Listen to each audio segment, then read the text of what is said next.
What's going on, fellow A-plussers? It's your boy, Adam Perez. I'm back, baby, once again with a brand new episode review as I am finally getting into the Star Wars series Ahsoka. That's right, Ahsoka dropped its first two episodes for us this past Tuesday, August 22nd. I'm assuming now going forward, Ahsoka will be dropping every Tuesday for us. You can probably expect my reviews Wednesday morning, dropping early for you guys. And if not, because I do work at the office on Wednesday, you can probably expect it either Thursday morning as well. So expect our Ahsoka series either Wednesday morning or Thursday morning. But I am really eager to go ahead and get into this particular series, as I think there's a lot on the line, if you will, when it comes to Ahsoka, especially for Dave Filoni himself.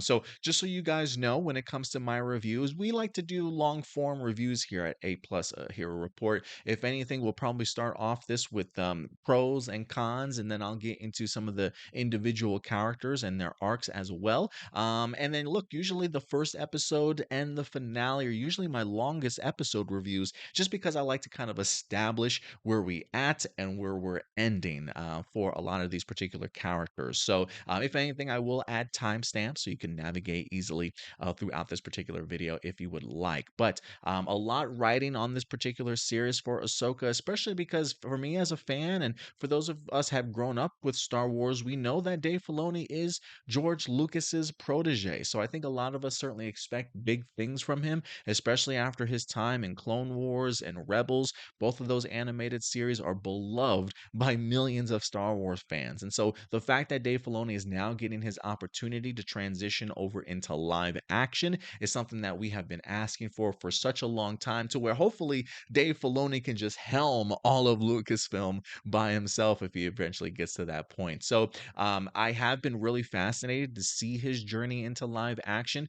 Kathleen Kennedy, I believe, has put him in a really great position, allowing him to be a sponge and soak up as much as he can from those like J.J. Abrams, Ryan Johnson during the Disney trilogy stuff, and teaming him up with Jon Favreau and a list of other directors that have come across the television series and things like that. So Dave Filoni has definitely been doing his work. He's gotten the opportunity to dabble a little bit in a couple of live action episodes already, but this is his bread and butter. This is his holy grail, right? Like what he has been building up to for his whole entire life, probably, as he winds up getting the opportunity to bring his character Ahsoka to live action. So, and I'm looking forward to not only seeing how he does with this particular series, but also what that will mean for his upcoming Star Wars movie in the future. Now, it is interesting to know that Dave Filoni is writing all of these episodes, but he is only directing two of them,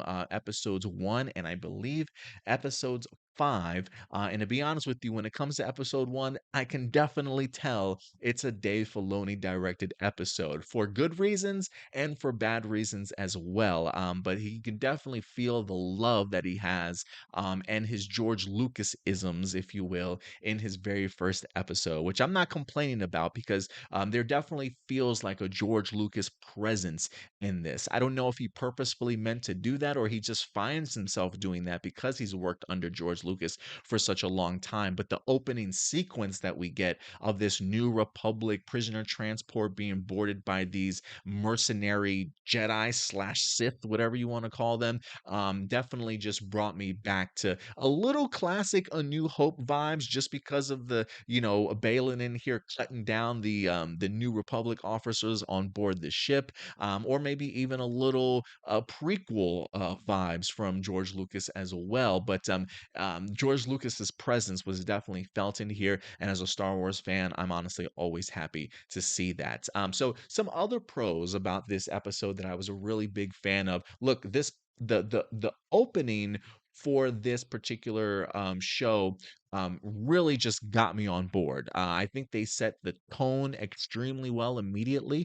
The fact that we see these two mercenaries using lightsabers, chopping them down, they're not here to play any games. They're not playing around whatsoever. I thought it was a really great way for us to just be thrown into the mix of things for this series. And then on top of that, the return of the opening crawl, if you ask me, is everything. And I mean in everything in the sense of just really separating itself from the other Star Wars series that we've gotten before.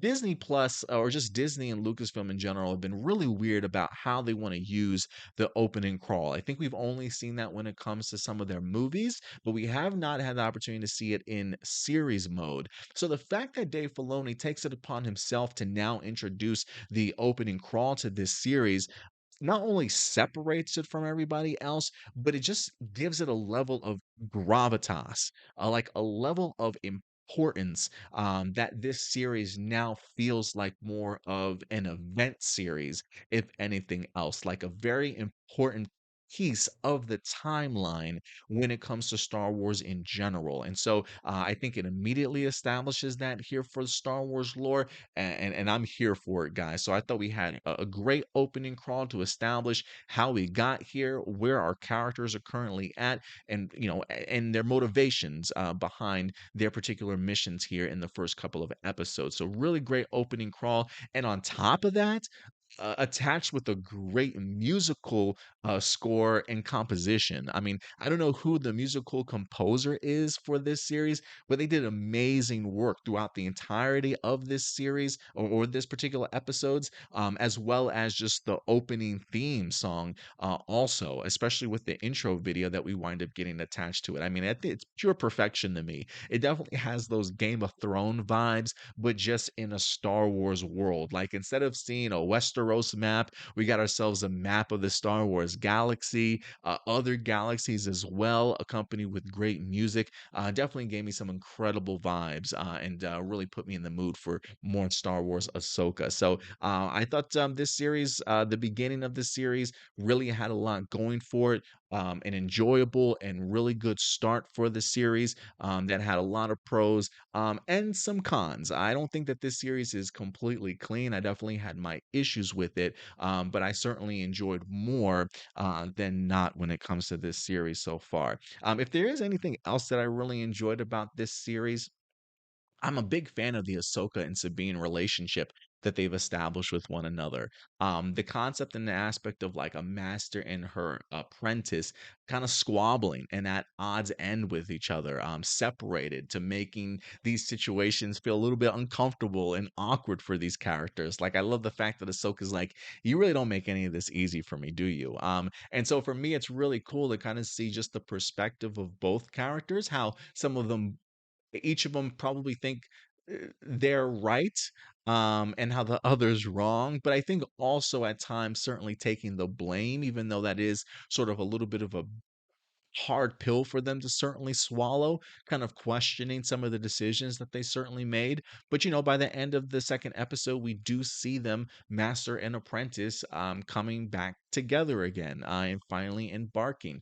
Ahsoka gives a great line in here, and it may not be an exact quote, but she mentions the idea like, look, sometimes the right decisions lead to sort of the wrong consequences. So for me, that definitely shows me that Ahsoka believed, at the time at least, that what she was certainly doing was right. The idea of maybe leaving Sabine because maybe she felt Sabine wasn't ready, and maybe her mentality is, look, if I leave and walk away, this will put the ball in Sabine's hand, in the sense of she'll eventually have to grow up. She'll eventually have to do it on her own, in the sense of being ready for that particular moment to then maybe take on more responsibilities, or take her training certainly to the next step. And that unfortunately never happened. But when you see Sabine's side of things, you can see that she clearly has a lot of burdens and a lot of frustrations and things that she still weigh on her, that she herself maybe hasn't necessarily let go of, in order to be able to take that next step kind of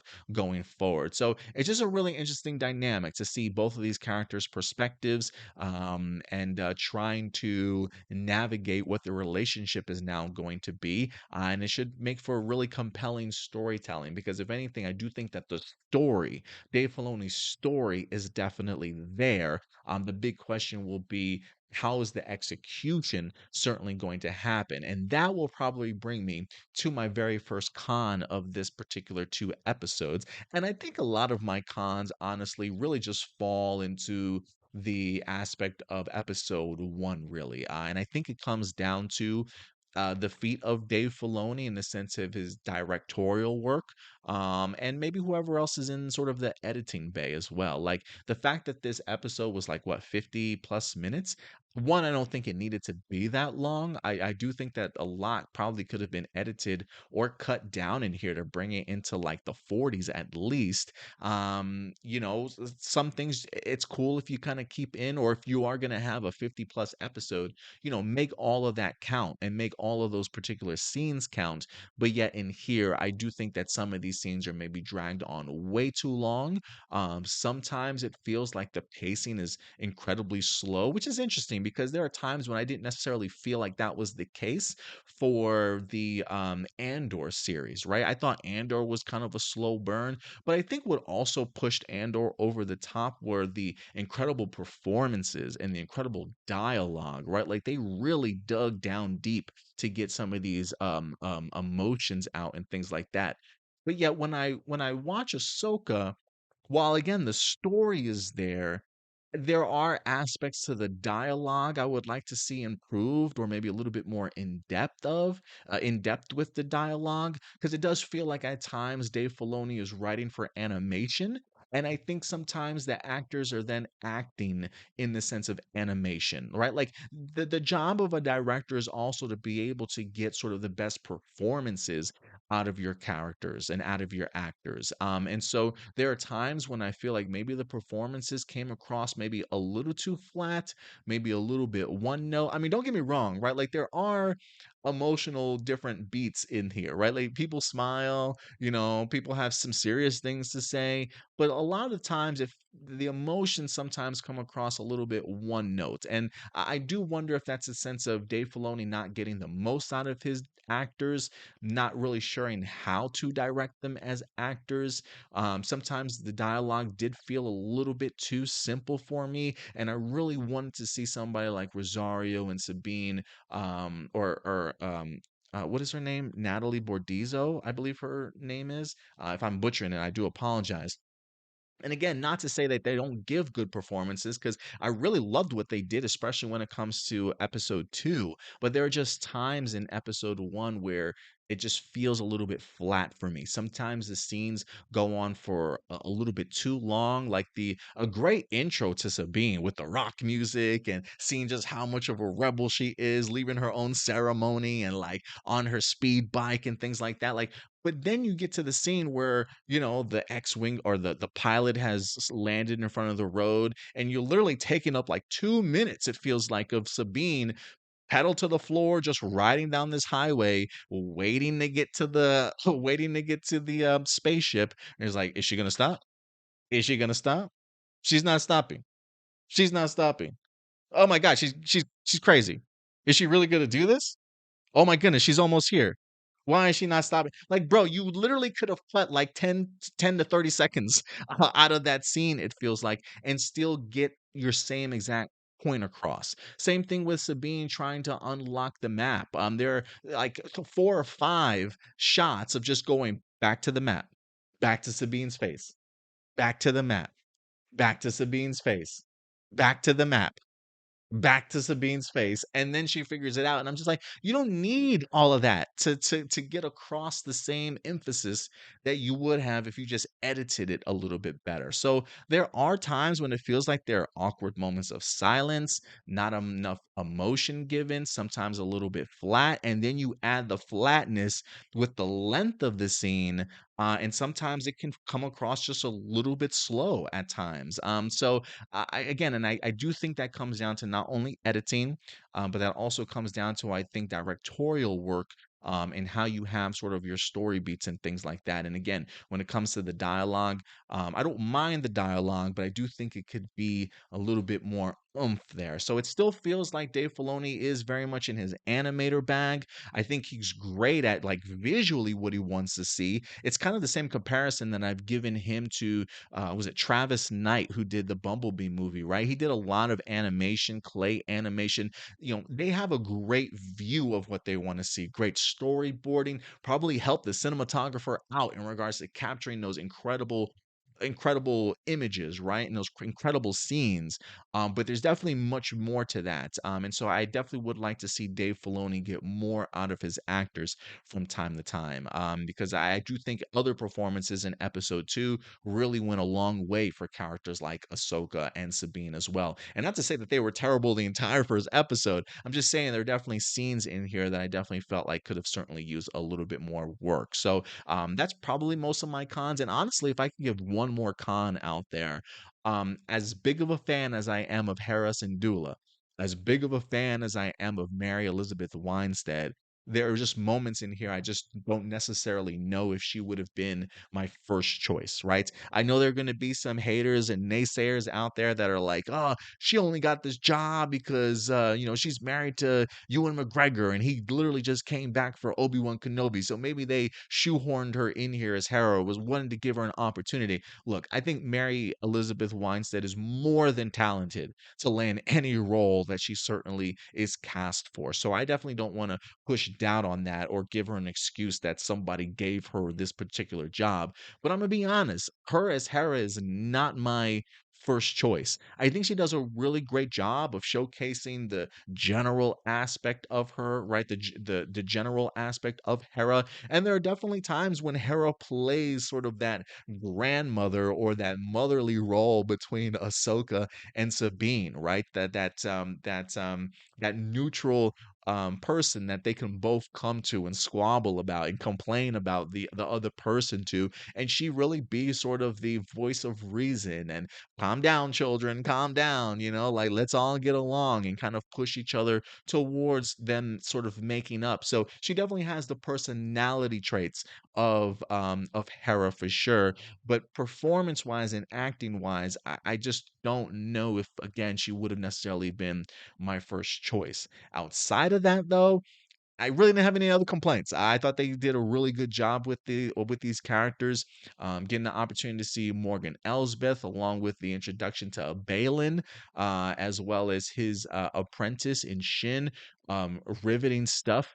Rest in peace, Ray Stevenson, who's no longer here, but given one hell of a performance as Baylon. He definitely has sort of this very regal, medieval sort of presence about him with the broad shoulders, from the way he looks in his cape because of like the shoulder plating that he has and stuff. Just a really an incredible presence on screen when he's on there, and I just believe and eat up everything. So I do think that they have nailed the villains in here, nailed a lot of these characters, and for me, it's also cool to get the insight of the New Republic a little bit more in here, right? The opportunity to see just as they're transitioning from the Empire to the New Republic, things aren't necessarily going very easy, right? I mean, we do see the struggles of that in something like the Mandalorian season. But when it comes to something like the Corellian shipyards, the idea that these people literally did not stop working because of the fact that they were worried of falling behind and probably greed and money. And, they wanted that transition to just easily continue. So you got these people that are part of the empire that are like, hey, there was a big war. We lost. New Republic is taking over, but we're still going to work.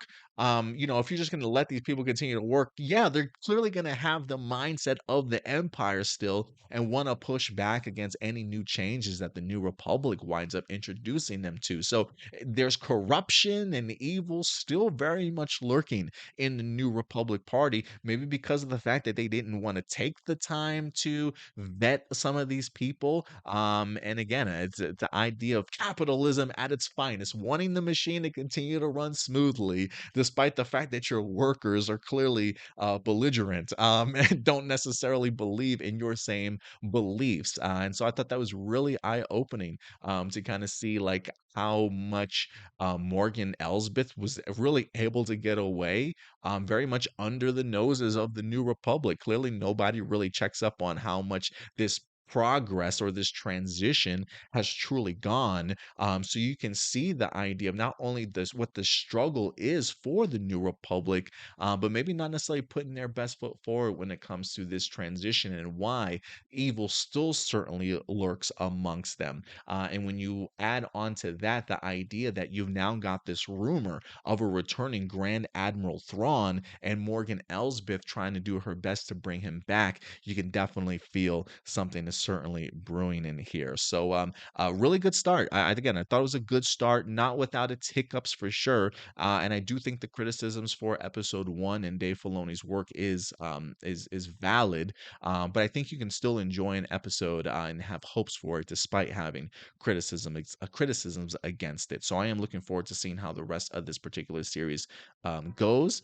If I had to talk about any of the characters in here real quick, let me get back to Ray Stevenson's character and Baylon. First, I am glad that we wind up getting David Tennant to voice Hugh Yang once again as the droid. I love the idea that he has all this sort of um, original Jedi Council sort of knowledge about his time at the Jedi Temple. You know, with him being able to decipher the lightsabers and reveal to us that Baylon at one point in time was amongst the younglings at the Jedi Temple, I think is really eye-opening.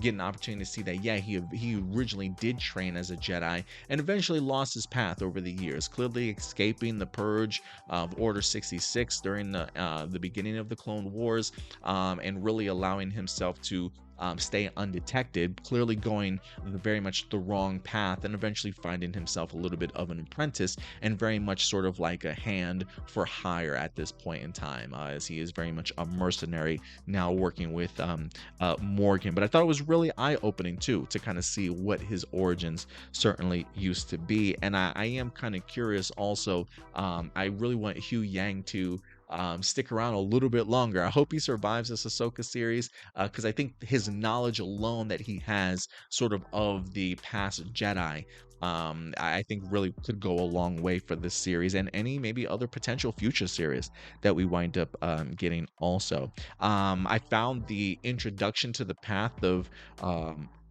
was it Paradia really fascinating. The fact that Baylon says that he recalls that story of the path to Paradia sort of as a folklore, like a child's fantasy, like a story that they used to teach over at the Jedi Temple, but now coming to the realization that it's very much real, that the path was in fact created by some ancient people. I don't know who these ancient people are, but I do find it fascinating. For some reason, the first group that came to my head was the Yuzan Vong, I believe, from the classic New Jedi Order books that we used to get back in the day before they became Legends Tales, if you will. So I was wondering if that's what he was talking about, but we clearly get to see the motivations for Baylon in here is power. The idea of bringing Grand Admiral Thrawn back and realizing like, hey, if you're part of bringing him back, he's clearly going to reward you with power in a very big place of importance when it comes to his ranks. So Baylon is definitely trying to acquire all the power that he certainly can, and he's got a great apprentice in Shin that certainly is doing a lot of his dirty work for him. So I thought the battle between Shin and Sabine was pretty eye-opening, and I think especially when it comes to Sabine, the idea of Hugh Yang also revealing to us that, you know, because a lot of us were questioning like, man, was Sabine even force sensitive in something like Rebels? I never thought that they really emphasized it. But I love the fact that Hugh Yang really points out the fact that, you know, look, I've seen a lot of Jedi in my life. I've trained, I've seen people train young Jedi in the temple years ago, and you're nowhere near them.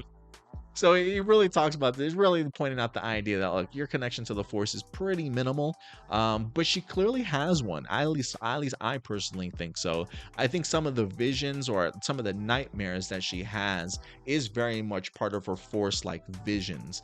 Getting the opportunity to be hinted at things, right? Like she literally has a nightmare or a vision of Ezra, and some memories of Ezra before waking up and seeing Ahsoka arriving to let her know hey, I think we've got an opportunity to find Ezra here, right? So maybe it's a little bit foretelling also.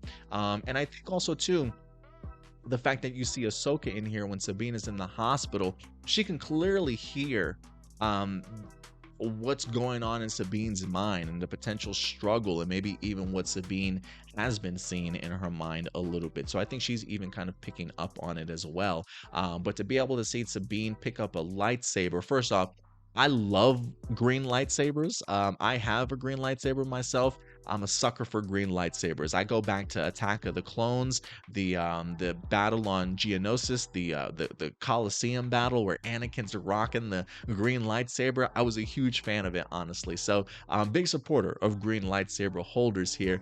And I'm always fascinated, because I'm such a Star Wars nerd. I'm always fascinated when we get lightsaber battles to see who's going to ignite their lightsaber first. And if it's the Jedi that it ignites its lightsaber first, I always just think to myself, like, you're coming at this from a completely wrong point of view. Like, you do not have your feelings or your emotions together, or your training is far from complete. So when Sabine immediately activates that green lightsaber, I'm just thinking to myself, this is not going to end well for you.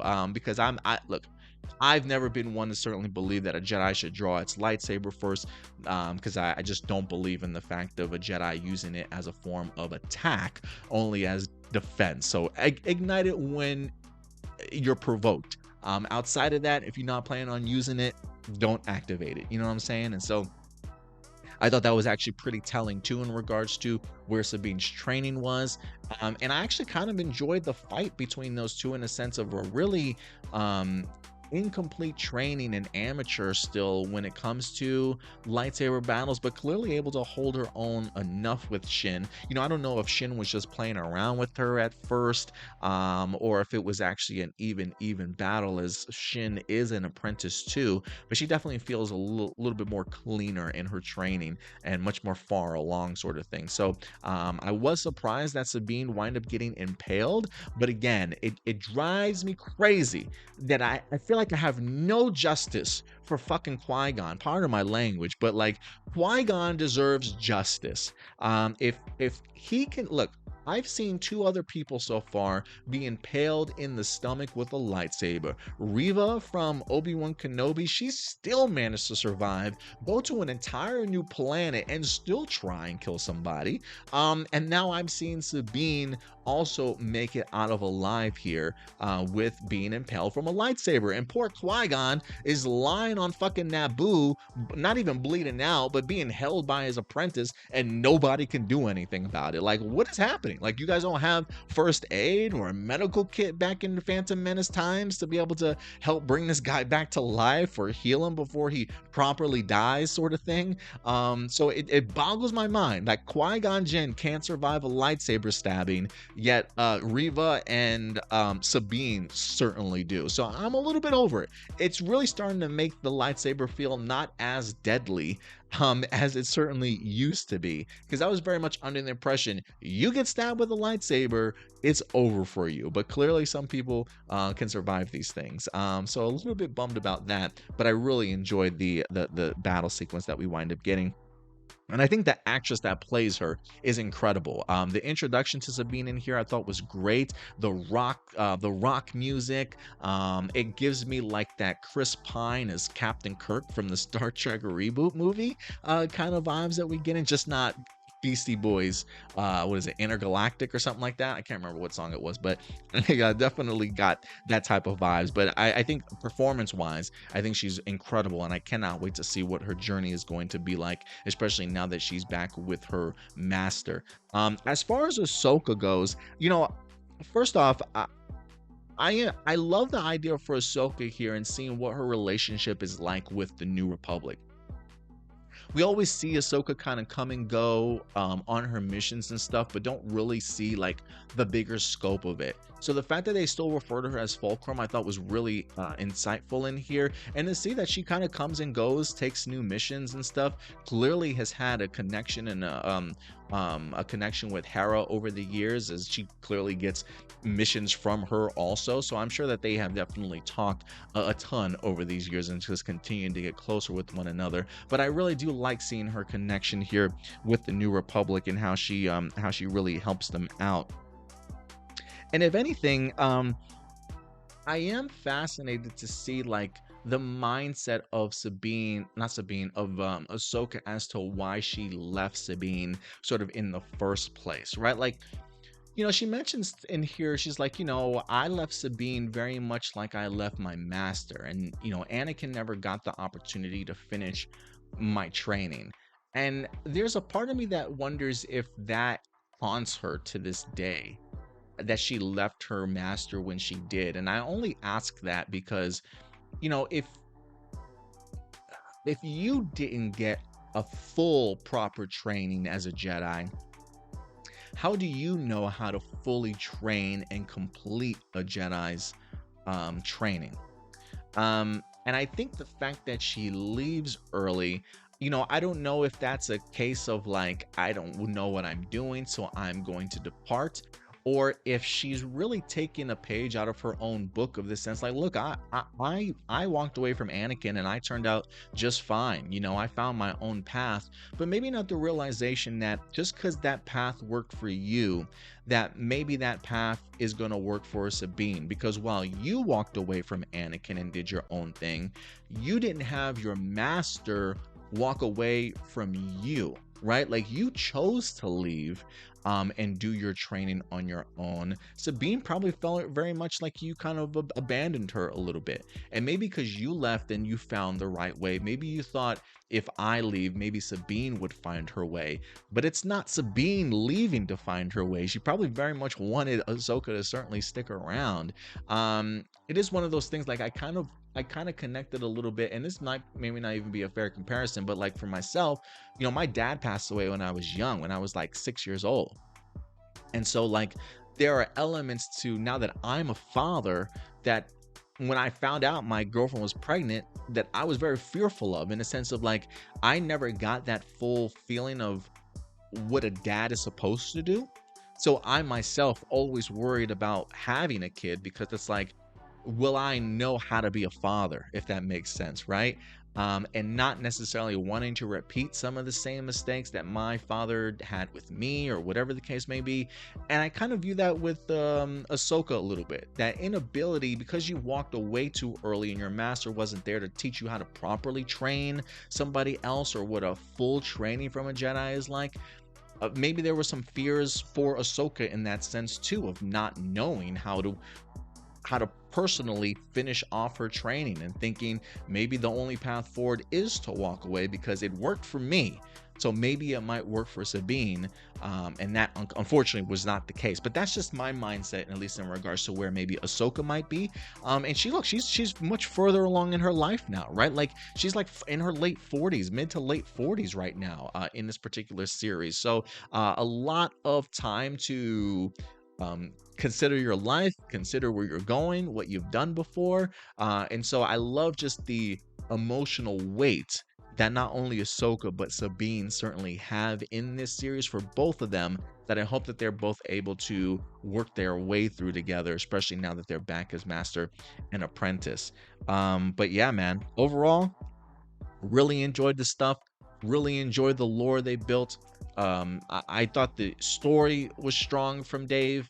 If anything, I would like to see Dave's dialogue get a little bit stronger, and him maybe get a little bit more out of his actors, and maybe edit down some of these really long, drawn out, sort of dry scenes that emotionally aren't picking you up or down, but just feel kind of one note at times. So other than that, man, really good start. Glad that we got 2 back-to-backs. Cannot wait for next week's episode. But guys, listen, at the end of the day, these are just my A+ opinions. I want to know yours. What do you guys think about these first 2 episodes of Ahsoka? Am I wrong for my how I felt about the cons for this episode? Do you guys agree with me somewhat? What's some of the things that you enjoyed, or what do you think Dave was really great at in here? Go ahead and boast about this particular series if you want to in the comment section box below, and we'll definitely go ahead and continue this conversation until next week. week's episode. But until then, guys, do me a big favor as always. Take care of yourselves, take care of each other, and keep it A+. I'll talk to you guys later. Bye.